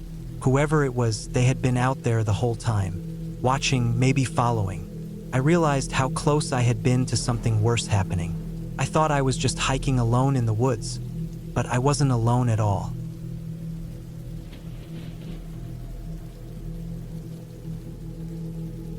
I had always liked hiking alone. It was not that I disliked company, but I found that the silence of the woods was different when I was by myself. The air seemed heavier, the sounds sharper, and my mind cleared in a way it never did in the city. That year, I had planned several hikes across different areas, but there was one that had stuck in my mind for a long time. I had read about an old trail in the mountains not far from where I lived, a trail that had once been used often but had fallen out of maintenance. Some people said it was still good if you knew where to walk. Others said it was overgrown, risky, and easy to get lost in. I had put it off for months. Every time I thought about it, I came up with excuses to try something easier or closer to home. But in late summer, when the heat started to fade and the air felt cooler, I decided I would finally give it a try. I spent a couple of evenings preparing. I went over maps, both paper and digital, tracing the possible routes. The old trail was supposed to loop through a valley and then climb up a ridge before connecting back to a more modern path. On paper, it did not look too long, maybe 10 or 12 miles if everything connected smoothly. I packed extra food, water, a flashlight, a lighter, and a thin tarp just in case. I told myself it was only a day hike, but I knew from reading too many stories that being unprepared was the biggest mistake hikers made. The morning I set out was cool and gray. The sky had a sheet of thin clouds stretched across it, and the air smelled faintly of wet soil. I parked my car near a small dirt pull-off where the modern trail began. The old trail was not marked, but according to the notes I had found online, you could still see the faint entrance if you walked about half a mile in and looked carefully to the left. The first part of the hike was easy. The main trail was well maintained, with wooden signs and gravel in some places. Birds moved in the trees above me, and the air was fresh, the kind that makes you breathe deeper without realizing it. My backpack felt light at that point, and my boots struck the dirt in a steady rhythm. When I reached the supposed entrance to the old trail, I slowed down. At first, I thought I had passed it. Then I noticed a narrow break in the undergrowth. The opening was thin, but there was a faint line of pressed dirt leading into the woods. I stood there for a moment, adjusting my straps, feeling that quiet tingle of both excitement and nervousness. Then I stepped in. The change was immediate. The noise of the main trail faded, and the woods closed around me. Branches leaned over the path, and ferns crowded the ground. The dirt path was there, but it was faint and uneven, marked with roots and loose rocks. I had to focus more on where I placed my feet. At first, it was not too bad. The trail wound downhill, and the air felt cooler under the canopy. I followed the faint markings, scanning ahead constantly to make sure I was not straying too far. I thought about how many people must have walked here years ago, how the trail had once been alive with footsteps and maybe even horses. Now it was silent except for the creak of trees and the distant calls of birds. After an hour or so, the path led me deeper into the valley. The slope became steeper, and I found myself grabbing onto branches for balance. The ground was damp in places, and small streams cut across the path. My boots grew heavier with mud, and the straps of my pack pressed harder against my shoulders. I stopped for water and a snack at a fallen log. Sitting there, I noticed how thick the forest felt. It was not just trees. It was the way the undergrowth pressed in from every side, the way fallen branches lay in tangled piles, the way moss seemed to cover everything. It felt untouched, but also closed in, as if the forest wanted me to forget which way I had come. I shook the thought away and pushed on. The path curved and dipped, and after a while I reached the valley floor. A stream ran through it wider than I expected. The water was clear, rushing over stones, and the air was cooler here. I took off my pack and refilled one of my bottles with my filter. I sat for a while, watching the water slide past, trying to gauge the time. It was hard to tell with the clouds still overhead, but I guessed it was late morning. The climb up the ridge on the other side was harder. The path became steeper, and in places it seemed almost gone. I had to push through thorns and climb over fallen trees. My shirt clung with sweat, and my breath came heavier. I stopped more often, sometimes just leaning against a tree, staring up at the slope ahead. Hours passed. I could feel it in my legs and shoulders, in the dryness of my mouth. The trail twisted up and up, sometimes vanishing into rocks, then reappearing faintly higher. I kept reminding myself of the maps I had studied. Once I got to the ridge, the old trail was supposed to meet the newer one. Then it would be simple to follow it back down. But when I finally reached what seemed like the top, the trail did not meet anything. It just thinned out into brush and rocks. I walked back and forth, searching for any sign of a connecting path. My boots scraped over stone, and branches scratched at my arms. I found faint animal tracks, but nothing that looked like a maintained trail. I pulled out my map and compass, squatting on a flat rock. I tried to line up the ridges and valleys, but the map suddenly felt vague, the paper lines not matching the folds of land around me. I checked my phone, but as expected, there was no signal. The battery icon glared low from the corner. I decided to push along the ridge in the direction I thought the new trail would be. The map suggested it ran north-south, so I angled that way, trying to keep the slope of the valley on my left. The ground was rough, uneven, covered with loose stones that slid under my boots. The more I walked, the more uneasy I felt. Every direction looked the same: trees, rocks, dips in the ground. I tried to keep my bearings with the compass, but the forest made everything disorienting. After what felt like an hour, I still had not found the connecting trail. My water was running low, and my stomach growled with a hollow ache. I stopped again, pulling off my pack. The woods were quiet in a way that made my ears strain. No voices, no signs of people, not even the faintest cut of a maintained path. I realized then that I had likely missed the junction hours ago. I told myself not to panic. I had food. I had some water left. I had a tarp and a flashlight. I could wait until morning if I needed to. The thought steadied me for a moment, but the quiet pressed harder. I decided to head downhill. That was usually the safest option. Water ran downhill, and water often led to roads or settlements. I adjusted my straps and started picking my way down the slope. It was rough going. The hill was steep, covered in slick moss and loose rocks. Several times I slipped, catching myself on branches that tore at my hands. My shins banged against stones, and sweat stung my eyes. By late afternoon, the sky grew darker with thicker clouds. The air shifted cooler, carrying the heavy smell of rain. I knew I needed to find a place to stop soon. Hiking steep ground in rain was dangerous. I found a small flat area under a cluster of trees and decided it would do. I cleared away sticks and stones, spread the tarp, and sat on it heavily.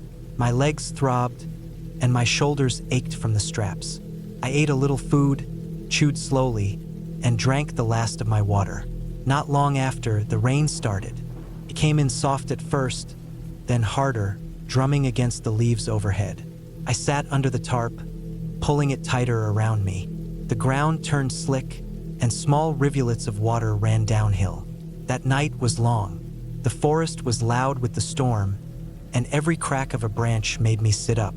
My flashlight beam cut through the darkness a few times when I thought I heard movement, but it was only rain and wind. Sleep came in broken pieces, my body stiff on the ground, my mind never fully resting.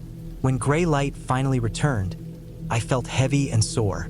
My clothes were damp, and my throat was dry. I packed up slowly, forcing myself to keep moving. I knew I had to find water soon. As I descended further, the trees grew thicker, and the ground more uneven. I stumbled often, catching my breath with my hands on my knees. Then, at last, I heard it, the faint sound of running water.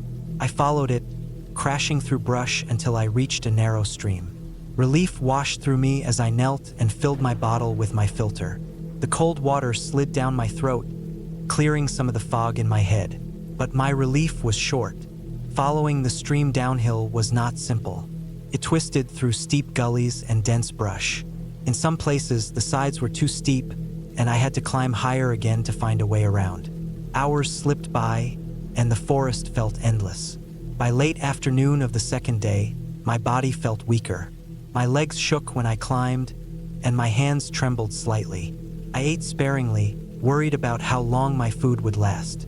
I began to notice signs of animals more often. Tracks in the mud, broken branches, droppings. Once, I froze at the sight of a dark shape moving between the trees ahead.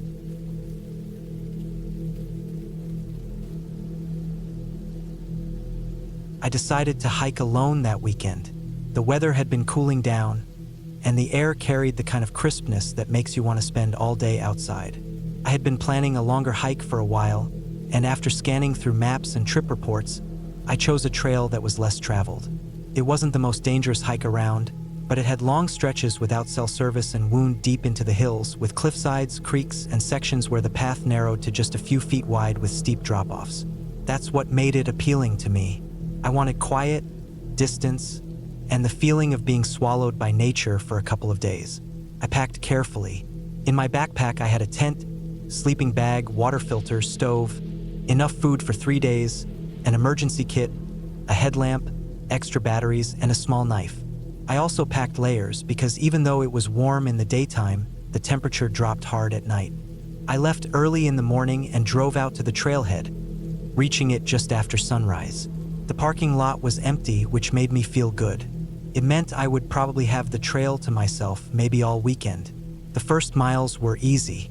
The path was wide enough that I didn't need to watch my footing much, and the ground was soft with pine needles. Birds flickered through the trees. The sound of water moved in and out of earshot as the trail bent close to creeks and then away from them. I felt strong carrying my pack, and the first hours passed quickly. The deeper I went, the narrower the trail became. It was clear fewer people hiked this far. The path was pressed into the hillside like a scar, with one side rising up steep and rocky, and the other side dropping away into brush and trees. At some points, I could see straight down for what looked like 100 feet or more. By mid-afternoon, I had covered a good distance and decided to push a little further before stopping to set up camp. I wanted to be far enough in that I wouldn't hear cars or see any signs of people.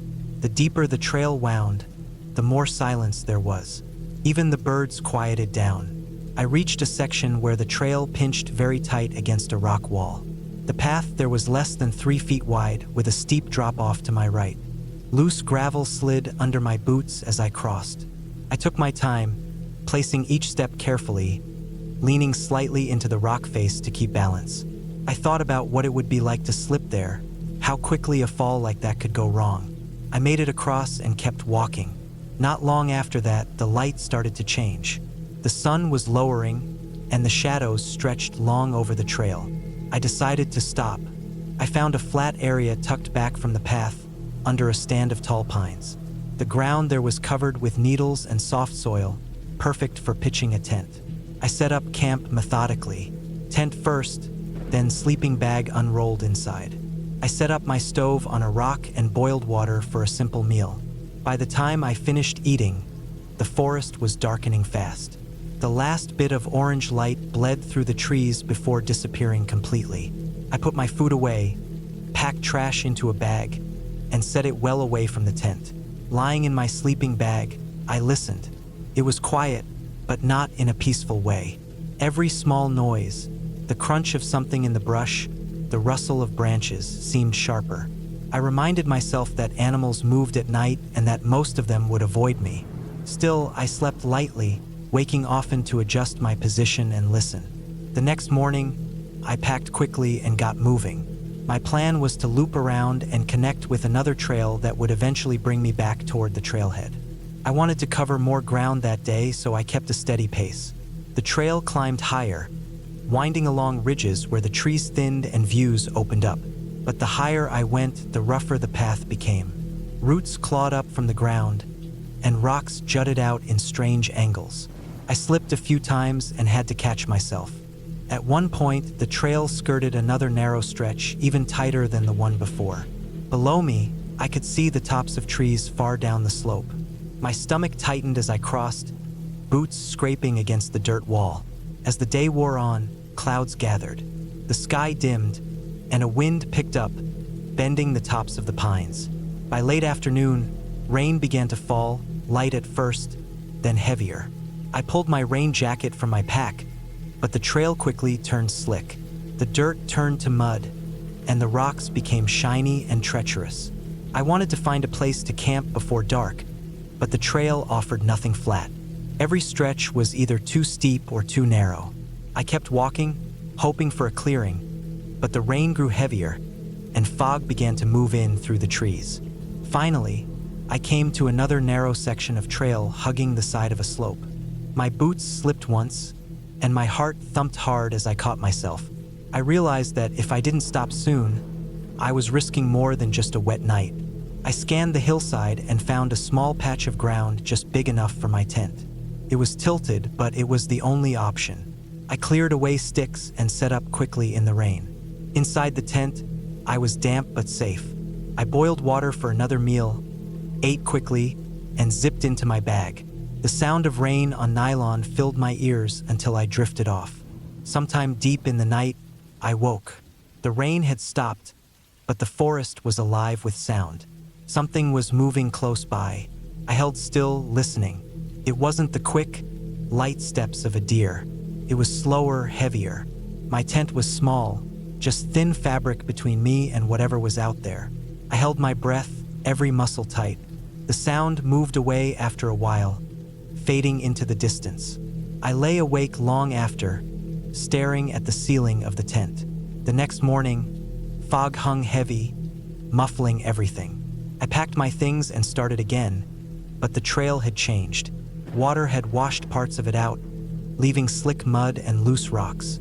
Every step felt dangerous. Hours passed, and I felt myself wearing down. My legs burned, and my shoulders ached from the pack. The fog never lifted, and I lost my sense of distance. I knew I was far from the trailhead, but I wasn't sure exactly how far. When I reached another narrow section, my boots slipped again, and this time I went down hard onto one knee. My hands scraped against rock. My pack swung sideways, pulling me toward the edge. I clawed at the dirt, heart racing, until I steadied myself. That moment shook me. I realized how quickly things could go wrong. Alone out there with no service and no one around, a single slip could mean I never made it back. I slowed down after that, choosing every step carefully. The trail wound along ridges, dipped into gullies, then climbed again. The day dragged on, and I felt weaker with each mile. I rationed my food and water more carefully. By late afternoon, I reached a spot where the trail seemed to vanish. It narrowed to nothing against a wall of rock, with only the steep drop below. I backtracked, searching for where it picked up again, but the fog made it hard to see. I spent nearly an hour circling before I finally found the faint path climbing upward. I was exhausted when I reached the top of that climb. The ground leveled out some, and I dropped my pack, sinking down to rest. My chest heaved, and my legs trembled. That night, I camped on another uneven patch, unable to find anywhere better. I ate the last of my easy meals and crawled into the bag. My body ached, and my mind kept racing with what-ifs. What if I couldn't find the connecting trail? What if I slipped again? What if I ran out of food before I made it back? Sleep came in short bursts. I woke often, sure I heard something moving outside. At one point, I thought I saw a shadow pass by the tent, but when I sat up and listened, everything was still. The next morning, the fog was thinner, but I felt drained. I forced myself to eat a small breakfast and got moving. The trail climbed again, cutting across another steep slope. I moved slowly, boots slipping in the mud. Then, as I rounded a bend, the ground gave way. The dirt crumbled under my step, and my right leg slid out. My pack pulled me sideways, and I fell hard onto my hip. Pain shot up my side. I grabbed at a root jutting from the slope and clung to it, my legs dangling over the drop. Rocks skittered down into the trees below. For a long moment, I just hung there, breath coming fast. I pulled myself up inch by inch, dragging my body back onto the narrow path. My hands shook violently as I crawled forward until I reached more solid ground. I sat there for a long time, chest pounding, staring at the broken edge where I had fallen. If that root hadn't been there, I would have gone over. That moment changed everything. I realized I couldn't keep pushing deeper. I had to get out, even if it meant turning back the long way. I checked the map, found a spur trail that looked like it would eventually lead toward a road, and started that way. The spur was barely a trail at all. Overgrown, faint, easy to lose. It twisted through dense brush and across small streams. My clothes caught on branches, and my boots filled with mud. I slipped more times than I could count, but I kept going. Every step was about one thing: getting out.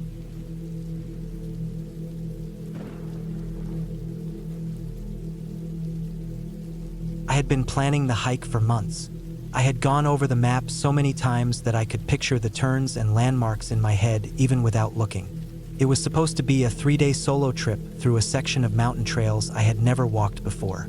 I had read a few trip reports online, and although the area didn't see as much traffic as the more popular trails, people had written about how beautiful it was, how quiet, and how different it felt compared to the busier parks where crowds filled the paths. That quiet was what I wanted. I had been hiking for years, but always on trails where I eventually ran into groups of people. This time, I wanted to be alone, to test myself, to feel what it was like to rely only on my own preparation. I packed carefully. My backpack was heavier than usual because I had decided to bring extra food and water. I had a filter for streams, a small stove, a sleeping bag, a tent, and layered clothing since the forecast showed big drops in temperature at night. I also carried a first aid kit, a knife, a flashlight, and a whistle, even though I never expected to need any of those. I knew the importance of being cautious, especially in remote areas. My phone had a GPS app, but I had brought a paper map and compass too, because I didn't want to rely only on batteries. The morning I left, the trailhead was empty. My car was the only one parked at the small gravel lot. I took that as a good sign. It meant I would get the solitude I was hoping for. The air was cool and the sun was just starting to rise, sending orange light through the trees. I shouldered my pack, adjusted the straps, and started walking. The first few miles went smoothly. The trail was narrow, winding through thick forest. Fallen leaves covered the ground, and the earth was soft under my boots. Birds moved in the branches, but otherwise it was quiet. I moved at a steady pace, breathing evenly, my body falling into the rhythm I loved when hiking alone. I didn't need to think about anything other than where to place my feet and how the path looked ahead. By midday, the trail began to climb. My legs burned as I pushed upward, but I liked the challenge. Every time I paused to rest, I could hear nothing but the faint movement of wind in the trees. It felt as if I had the entire mountain to myself. When I reached a ridge, I took off my pack, sat down on a rock, and ate a small lunch. I had a clear view of the valley below and the ridges on the other side. I studied them carefully, matching what I saw with the lines on my map. I traced the path with my finger, noting where the trail was supposed to dip into the valley and then curve up again toward another ridge. I continued after lunch, heading downward as the trail narrowed. The ground was damp in places, the soil dark and slippery.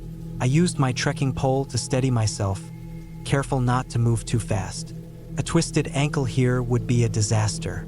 The trail flattened at the bottom of the valley, where a creek moved slowly between banks lined with moss.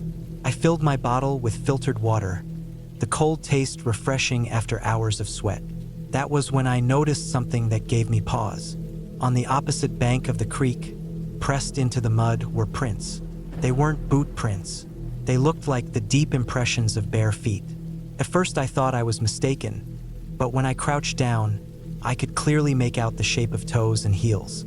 They were larger than mine, spaced in a way that suggested someone had been walking along the bank. The prints were fresh, the edges still sharp, not softened by rain or time. I stood there for a while, staring at them, wondering why anyone would be walking barefoot this far into the woods. It didn't make sense. The ground was rough, littered with rocks and branches. It would have been painful without shoes. I told myself maybe someone had taken their boots off to cool their feet in the creek. Maybe it wasn't as strange as it seemed. Still, something about it felt off. I shook the thought from my mind and kept moving. The trail climbed again, and as I gained height, I felt a shift in the weather. The sky had grown overcast, and the air cooled. I picked up my pace, wanting to set up camp before dark. I found a flat patch of ground slightly off the trail, surrounded by tall pines. I set up my tent, cooked a simple meal, and sat for a while listening to the forest. The woods were so silent that the sound of my small stove had seemed almost too loud when I was cooking. Now, with it turned off, I could hear only the occasional rustle of branches high above. When night fell, it fell fast. The forest grew black, the kind of darkness where your flashlight beam cuts only a narrow tunnel through the trees. I zipped myself inside my tent, trying not to think about the footprints I had seen earlier. I reminded myself that people use these trails, even if not many. It wasn't impossible that someone else had come through.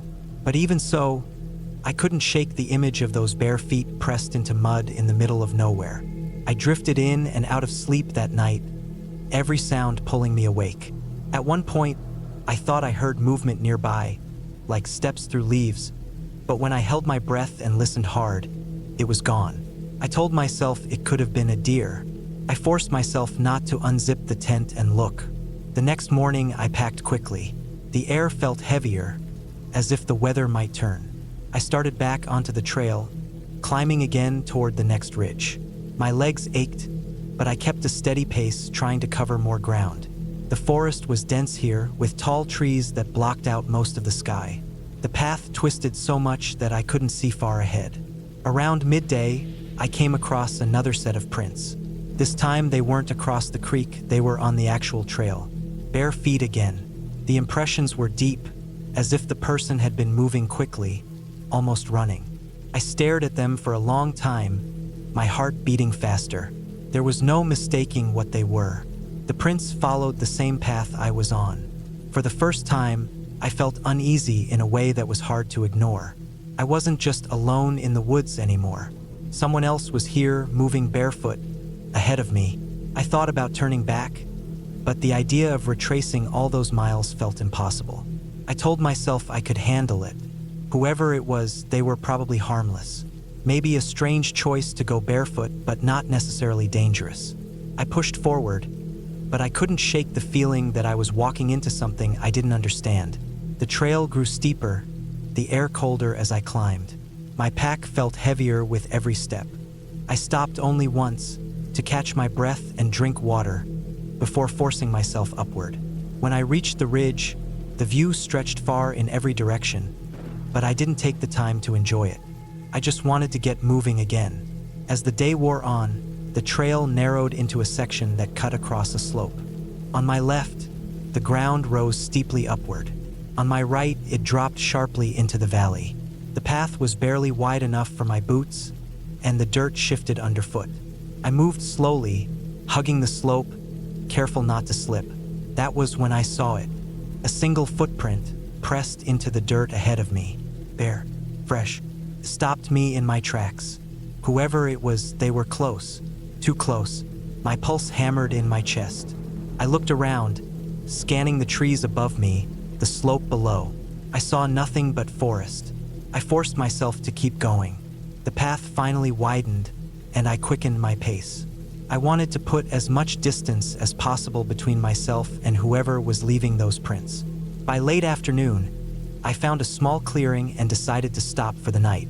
I was exhausted, but too tense to feel relief.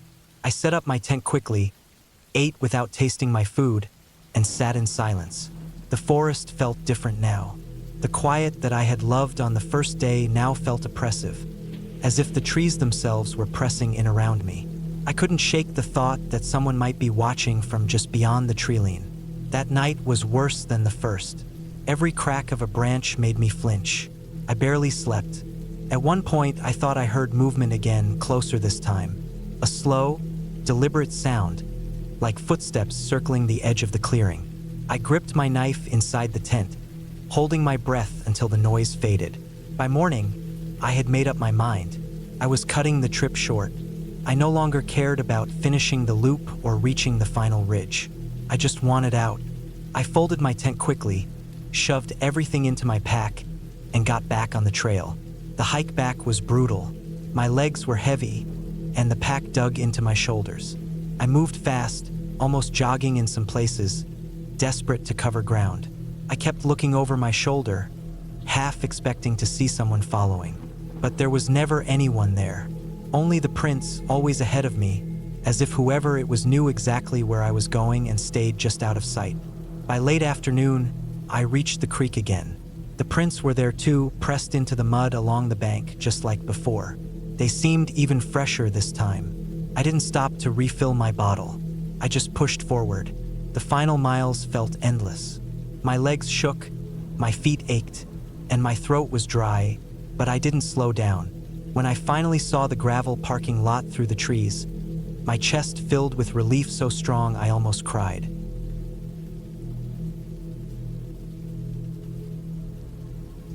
I had always liked hiking alone, but I usually stuck to places that were mapped out, well-known, or at least marked in some way. That summer, though, I decided I wanted something different. I wanted to go where fewer people went. I thought it would be peaceful, a kind of escape from the noise of everything. I didn't realize how different it would turn out. I had heard about a trail that wasn't really official anymore. It had been used years ago but had fallen off the maps, only known by some locals who lived near the foothills. From what I had gathered, the trail stretched across a mountain ridge, passed through some thick forest, then dropped into a deep valley before looping back to an old fire road. It was long, it was quiet, and it wasn't maintained anymore. That last part was what interested me. I thought it would be wild and untouched, a perfect way to get away from everything. I started early in the morning. The air was cool, the kind of crisp air that wakes you up better than coffee.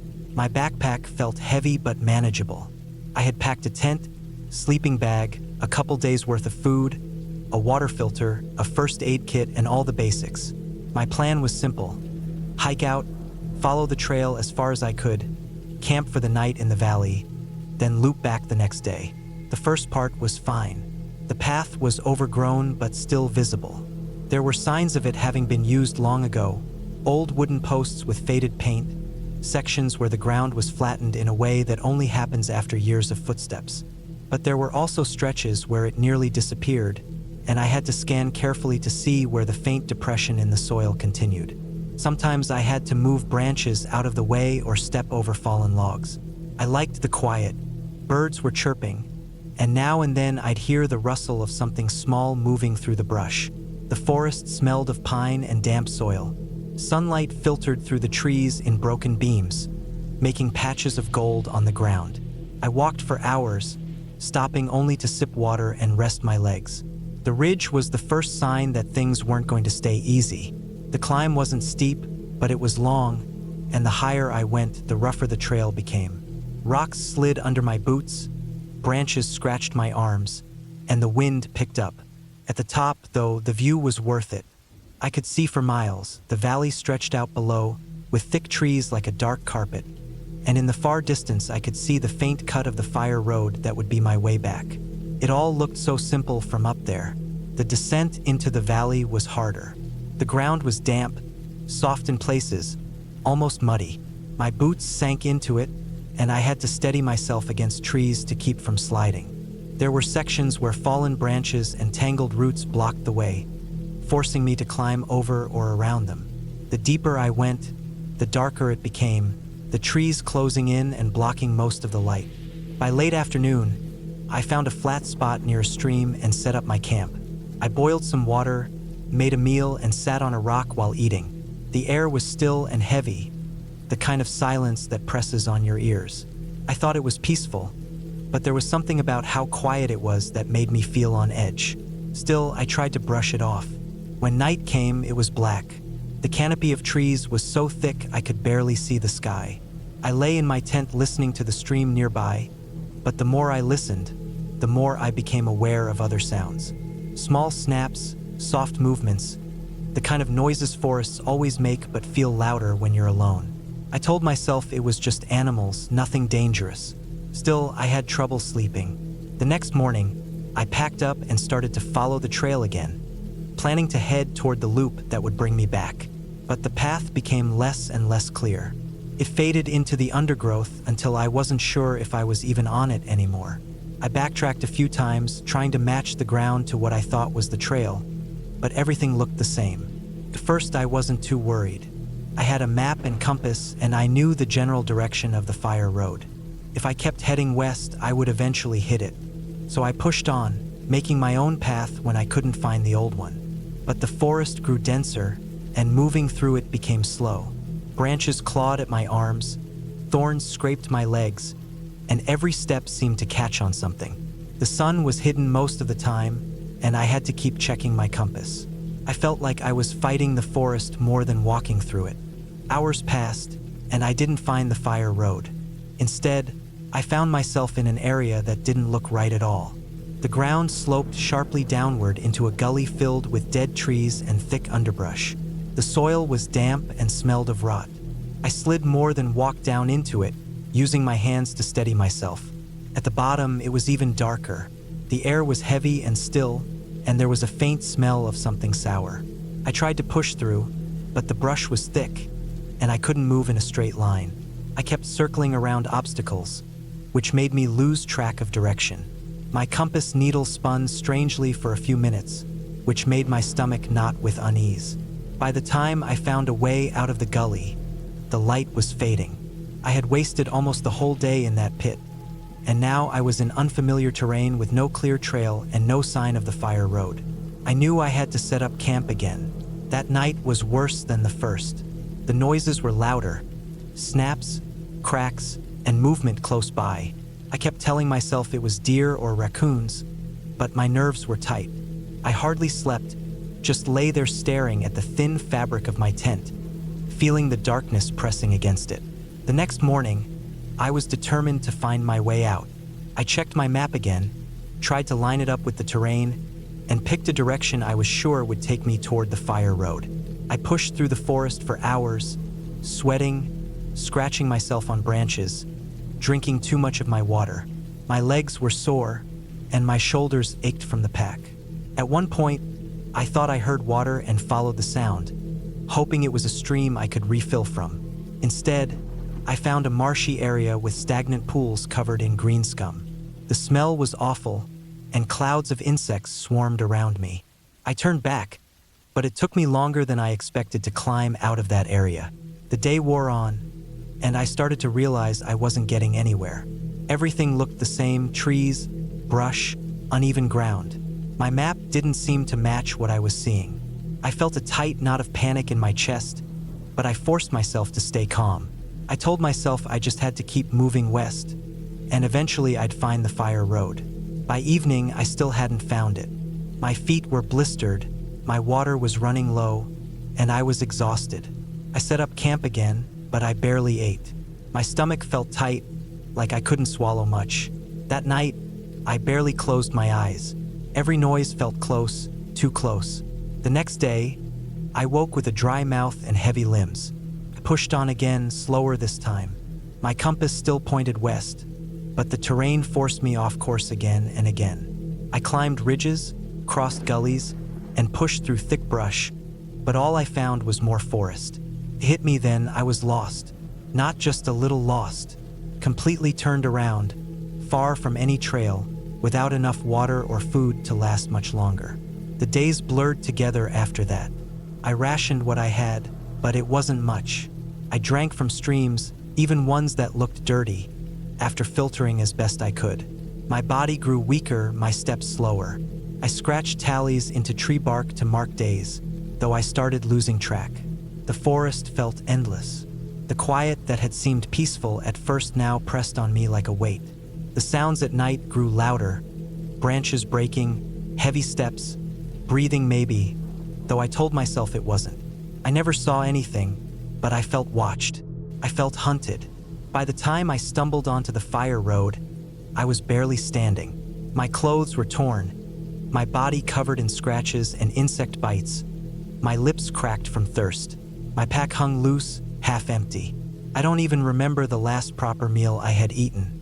The road was rough, gravel scattered with weeds, but to me it looked like salvation. I followed it for what felt like forever until I finally saw a faded wooden sign, leaning crooked, pointing toward the nearest town. I don't remember much after that, just that eventually, after hours of walking, I reached a ranger station. When I saw the building, I nearly collapsed. I had made it out. I learned later that the old trail I had tried to follow hadn't been maintained in decades.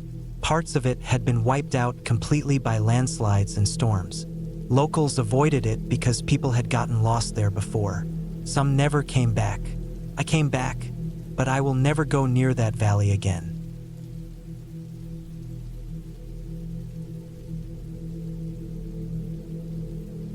I had been planning that hike for months. I had looked at the trail maps again and again, checked the weather, read trip reports online, and even bought new gear just for it. I wanted something challenging, something that would push me a little, but still feel safe enough since I would be going alone. The trail I picked was in a national forest a few hours from where I lived. It was described as long, remote, and lightly trafficked. That last part appealed to me. I liked the quiet and the feeling of being away from everything. The morning I left, I packed up my small SUV with everything I thought I might need. I had my backpack, food, a water filter, a tent, sleeping bag, extra clothes, and a first aid kit. I even brought along a small notebook where I sometimes wrote down my thoughts when I camped. The forecast showed mild weather for the weekend, cool nights, warm days, no rain. It seemed perfect. The drive to the trailhead took a little over 3 hours. Most of it was on highways, but the last part wound deep into the forest on narrow roads. By the time I reached the dirt parking lot at the trailhead, there were only 2 other cars parked there. That made me feel good. Not too crowded, not completely empty either. The air smelled of pine and damp soil, and when I stepped out of the car, I felt that familiar mix of excitement and nervousness. I tightened my boots, strapped on my pack, locked the car, and started up the trail. First, it was easy walking. The trail was wide, the ground firm, and the forest around me open enough that sunlight filtered through. The sound of birds and the occasional rustle of leaves followed me as I walked. My plan was to hike about 10 miles in, find a good spot to camp, and then hike back out the next day. As the hours went on, the trail grew steeper. The forest closed in tighter. The air grew cooler even though the sun was high. My pack dug into my shoulders, and I stopped often to sip water. I saw no one else, not a single hiker, though I did notice faint boot prints in the dirt. At one point, I came across an old trail sign nailed to a tree. The wood was gray and splintering, the paint almost gone. I pointed the way toward a ridge where I planned to camp.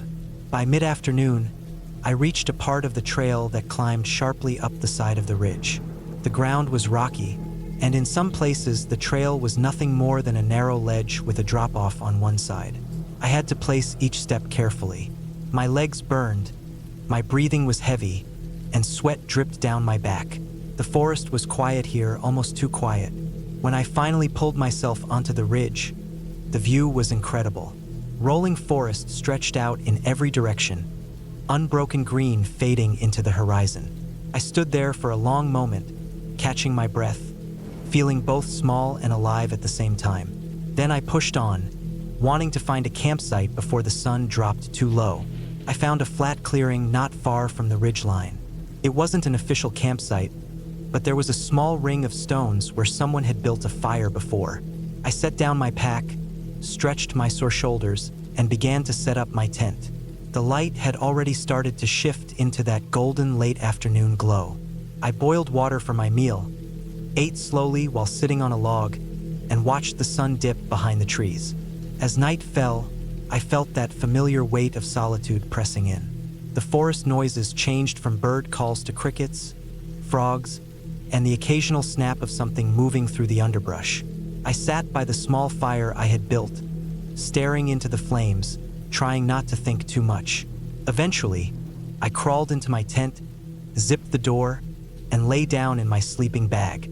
The silence was heavy, broken only by the distant call of an owl. I drifted off, but sometime in the night I woke. At first, I didn't know what had pulled me from sleep. Then I heard it, a sound outside the tent. Slow, deliberate steps crunching on dry leaves. My eyes snapped open. My heart began to pound. I lay completely still, listening. The steps came closer, then stopped. I could hear my own breathing, too loud in the silence. For long minutes, nothing happened. I told myself it was probably a deer. There were plenty of them in these woods. But the steps hadn't sounded like the cautious light movements of a deer. They had been heavier, slower, almost careful. I didn't move. Eventually, the sound faded, and I must have drifted back into a restless sleep. In the morning, I unzipped the tent and looked around. Nothing seemed out of place. No tracks, no signs of anyone or anything nearby. I tried to shake off the unease as I made breakfast and packed up. Today, I would hike farther along the ridge before turning back. The second day of hiking was harder. The trail became less defined, overgrown in places, and marked only by faint blazes on trees. I had to push through brush, climb over fallen logs, and in some places, guess where the trail even went. Hours passed, and the forest began to feel endless. I checked my map often, making sure I was still on course. At one point, I stopped to rest by a stream.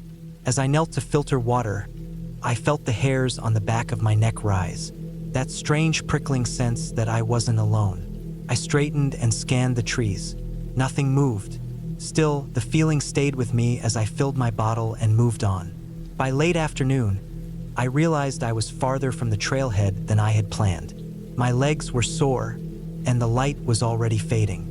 I decided to find a spot to camp and head back in the morning. The clearing I chose was smaller than the first, barely enough room for my tent. I didn't bother with a fire this time. I was too tired. I ate a cold meal, climbed into my sleeping bag, and tried to sleep.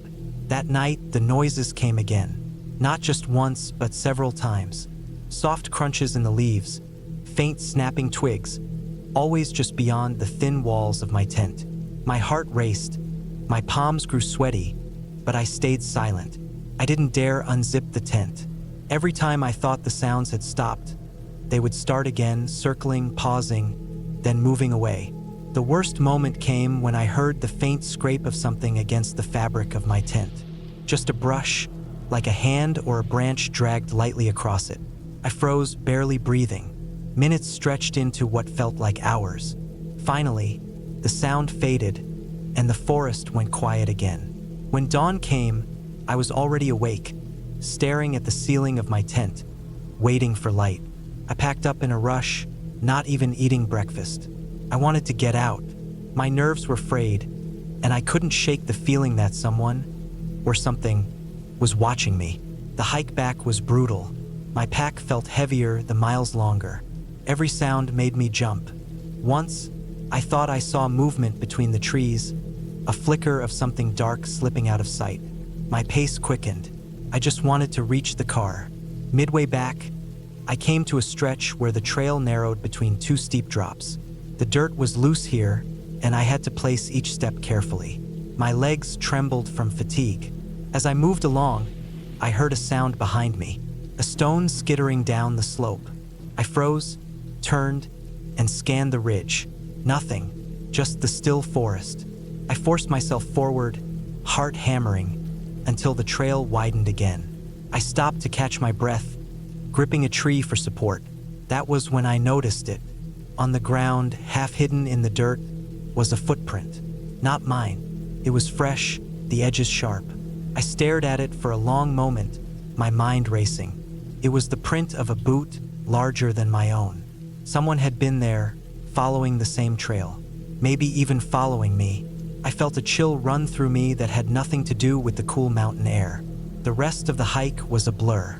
I walked fast, barely stopping, every sense alert. Once or twice I thought I heard steps behind me, faint and distant, but I didn't dare look back. I just kept going, pushing myself harder than I thought I could. When I finally saw the parking lot through the trees, relief washed over me. My car was still there, untouched. I dropped my pack into the back seat, slid into the driver's seat, and locked the doors with shaking hands. As I pulled out of the lot, I glanced in the rearview mirror. The trailhead sign stood there, the trees dark and silent behind it. For a moment, I thought I saw movement at the edge of the forest, figure just standing there. But when I blinked, it was gone. The drive home felt unreal, like I was moving through a dream.